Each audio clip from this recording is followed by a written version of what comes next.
Everybody, if you have questions, please raise your hand. This is Janine Sonis, co-captain for Racing Louisville.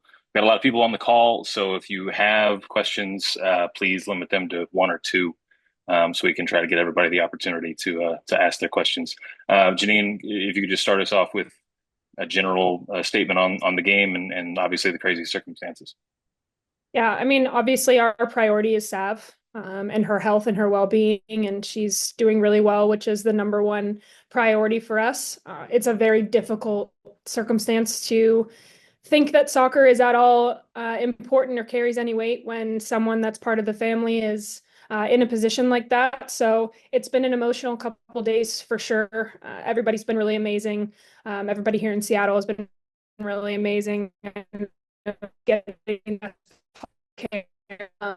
That it's difficult to go out in those circumstances, but it's a difference about that we didn't have enough chances between the 45 the other day and the 45 today. I don't think that's the case. I think we had plenty of chances to put the game in our favor, and when you leave it late like that, in these circumstances, anything can happen. So yeah, safe to say it's been a weird couple of days, and we are very disappointed to walk away with no points.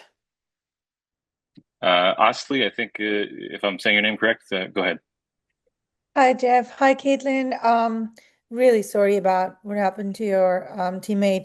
I have a question. Whose idea were the armbands? It was a collaborative thing. We were going to do something kind of regardless. And Low Barnes, the captain at Seattle, reached out to Aaron and I and just asked if if we would be comfortable if they would join us in that.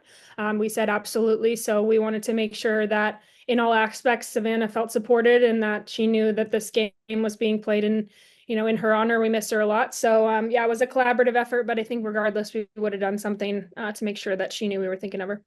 Are those M wraps? I was just trying to It's figure just out what Abe. Yeah, it's they. just we have her initials written on it. And was it really hard to rearrange travel, stay an extra night? Probably it's like really also affected your, schedules and everything else for Yeah, you. I mean, we have an incredible staff who has done everything they can behind the scenes to make sure that us as players feel as little as we can of it.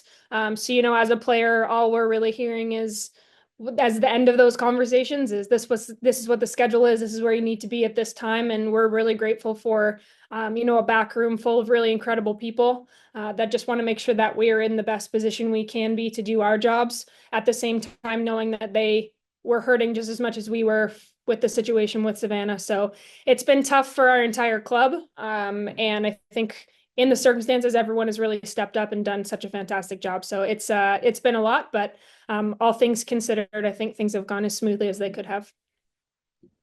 Thank you. And I'll wait. I have more questions, but I'll wait. Okay, I appreciate that. Michael, yeah, I think you had your hand raised there briefly. Do you still want to have your hand raised? Yeah, I'll go ahead and go. So focused on again, last 10 minutes of a match, something we've seen happen, time after time again, a late goal. This time looks like maybe just a little bit of contact that left Jean in a 2-on-1 position where, she couldn't defend two people at once. What can you take away from that? Those things happen, I think, but just got to learn to, how do you learn to finish off matches like this? Well, I think the first thing we have to think of is, first of all, no goal is ever one individual, one line of the team. It's from front to back. We will all take responsibility for whatever happens on the pitch. And as a attacker in a defensive position right now, I think our attackers feel heavy when we don't put away opportunities earlier in games that would put us in a position to not be going into the end of the game in the situation we have been. So I think the first thing is, what's frustrating is these are controllable moments. These are not, teams putting a free kick in the upper 90 and no one can do anything about it. It's controllable moments where we are sometimes our own worst enemy. And I think that's the most frustrating piece of it. So, I think what's so great about this team is we have a forward-thinking mindset. We'll look at things, we'll learn from them, we'll, train different scenarios, and we don't want to continue on this season with a theme of, oh, that's the team that gives up goals late. That's not our mindset. You can't go through a season with that mindset.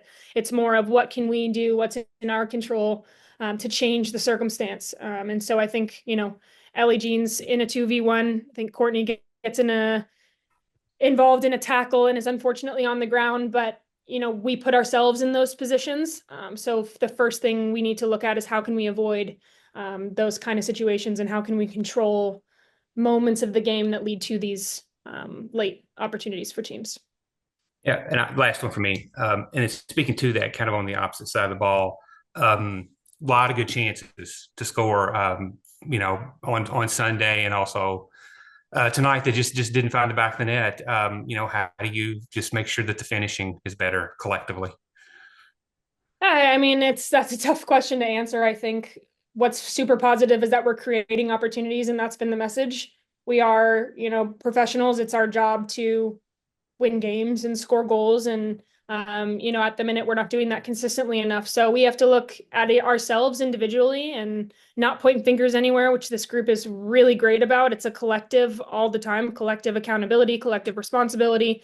But we have to look at ourselves in the mirror and say, did I do everything I could in the first 45 on Sunday and in this 45 today? Did I do everything I could to make sure that I was ready to play from a physical perspective, and all of those different elements? So I think there'll be a lot of reflecting that goes on in the next couple of days, because I've said this, after every game, the journey doesn't get easier for us, and points are gold right now. So we really need to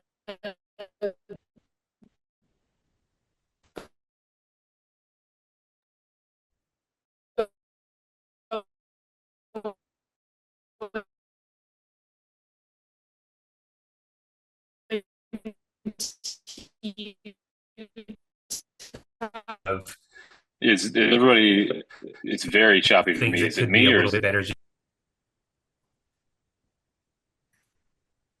I think it's me. Everybody, you hear me? Okay. I think I lost my connection there for a moment. Sorry. Yeah. Thanks, Janine, for the thumbs up. I appreciate that sincerely. Let's take one or two more for Janine and let her go, since we got a couple more people on the call. I'm sorry to jump in there, but I was lost for a moment. Michael, did you have one more? Or Osley, did you have one more? He asked it. I answered. I'll answer it now.